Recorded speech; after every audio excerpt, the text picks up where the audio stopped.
Let's കുക്കിലേക്ക് എൻ്റെ എല്ലാ സുഹൃത്തുക്കൾക്കും ഒരിക്കൽ കൂടി സ്വാഗതം. ഇന്ന് ഞാനിവിടെ തയ്യാറാക്കാൻ പോകുന്നത് ഒരു ചെമ്മീൻ ഫ്രൈ ആണ്.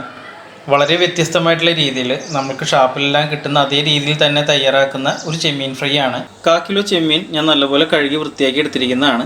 ഇതിലേക്ക് ഇനി 1 ടേബിൾ സ്പൂൺ മഞ്ഞൾപ്പൊടി, ഒരു ചെറിയ സ്പൂൺ, വളരെ ചെറിയ സ്പൂൺ ഗരം മസാലപ്പൊടി, 1 ടേബിൾ സ്പൂൺ മുളക് പൊടി, 1/4 ടേബിൾ സ്പൂൺ കുരുമുളക് പൊടി, 1/2 table spoon ginger garlic paste, ആവശ്യത്തിന് ഉപ്പും, 1 തണ്ട് കറിവേപ്പില, 1/2 ടേബിൾ സ്പൂൺ വെളിച്ചെണ്ണ.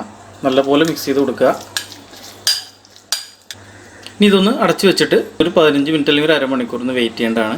ചെമ്മീൻ ഫ്രൈ തയ്യാറാക്കാനുള്ള പാൻ ഞാൻ അടുപ്പത്ത് വെച്ച് നല്ലപോലെ ചൂടാക്കിയിട്ടുണ്ട്. അതിലേക്ക് ഒരു 3 വലിയ സ്പൂൺ വെളിച്ചെണ്ണ ഒഴിച്ച് കൊടുക്കേണ്ടതാണ്.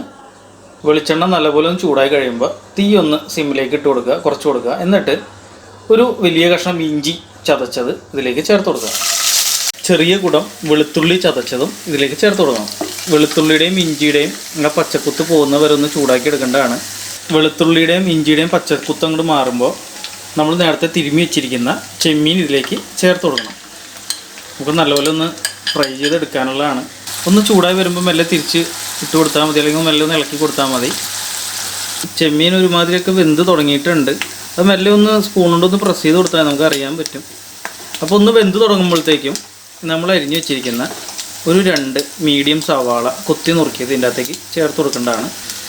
സവാളയുടെ ഒപ്പം തന്നെ കുറച്ച് കറിവേപ്പില ഇട്ട് കൊടുക്കുക. നല്ലപോലെ ഒന്ന് മിക്സ് ചെയ്ത് കൊടുക്കേണ്ടതാണ്. സവാള ഒന്ന് വാടി കഴിയുമ്പോൾ 1 ടീസ്പൂൺ മുളക് പൊടി ചേർത്ത് കൊടുക്കണം. 1/2 സ്പൂൺ വളരെ ചെറിയ സ്പൂണാണ് ഗരം മസാല ചേർത്ത് കൊടുക്കണം. 1/4 ടേബിൾ സ്പൂൺ കുരുമുളക് പൊടിയും കൂടെ ചേർത്ത് കൊടുക്കണം.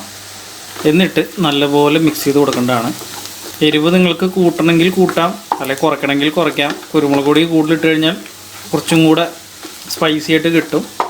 അല്ലെങ്കിൽ പച്ചമുളക് കീറിയിടണമെങ്കിൽ പച്ചമുളക് കീറിയിടാം. മുളക് പൊടി കൂട്ടിയിടണമെങ്കിൽ മുളക് പൊടി നിങ്ങൾക്ക് കൂട്ടിയിടാം. അത് നിങ്ങളുടെ ഇഷ്ടം പോലെ നിങ്ങൾക്ക് ചെയ്യാവുന്നതാണ്. ഉപ്പിൻ്റെ കാര്യം വേണമെങ്കിൽ ഒന്ന് നോക്കാം. നേരത്തെ നമ്മൾ തിരുമ്മി വെച്ചപ്പോൾ ഉപ്പ് ഇട്ടതാണ്. എന്നാൽ കുറവായിട്ട് തോന്നുകയാണെങ്കിൽ ഒന്നും കൂടെ ആഡ് ചെയ്ത് കൊടുക്കാവുന്നതാണ്.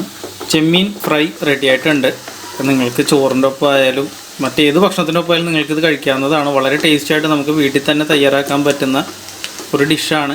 ഷാപ്പിലും വളരെ പ്രസിദ്ധമായിട്ടുള്ളൊരു ഫ്രൈ തന്നെയാണ് ഈ ചെമ്മീൻ ഫ്രൈ.